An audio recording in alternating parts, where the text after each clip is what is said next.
Okay, ನಾವು ಈ ದಿನ ಒಂದು ಹಾಡನ್ನ ಹೇಳೋಣ ಆಯ್ತಾ? ಹೇಳೋಣ. ಅಕ್ಕಿಯಿಂದ ಅನ್ನವೋ, ಜೋಳದಿಂದ ರೊಟ್ಟಿಯೋ,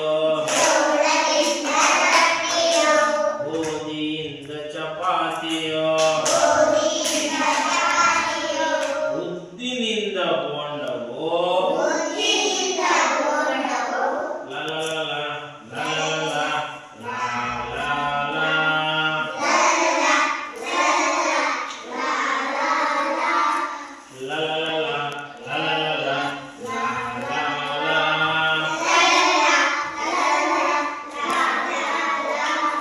ಬದನೆಕಾಯಿ ಪಲ್ಯಕ್ಕೆ,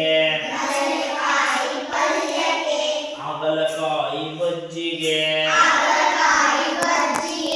ಬದನೆ ಬೇಕು ಪಲ್ಯಕ್ಕೆ,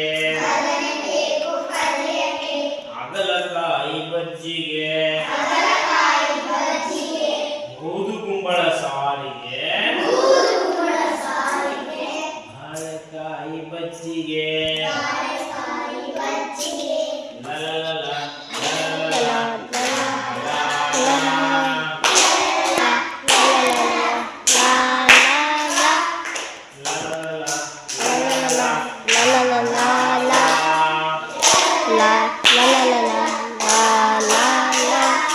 ಕ್ಯಾರೆಟ್ನಿಂದ ಅಲ್ಲವೋ, ಕ್ಯಾರೆಟಿಂದ ಅಲ್ಲವೋ, ಕಾಯಿನಿಂದ ಗುಬ್ಬಿಯೋ, ಕಾಯಿಯಿಂದ ಗುಬ್ಬಿಯೋ, ಕ್ಯಾರೆಟ್ನಿಂದ ಅಲ್ಲವೋ, ಕ್ಯಾರೆಟಿಂದ ಹಲ್ವವೋ,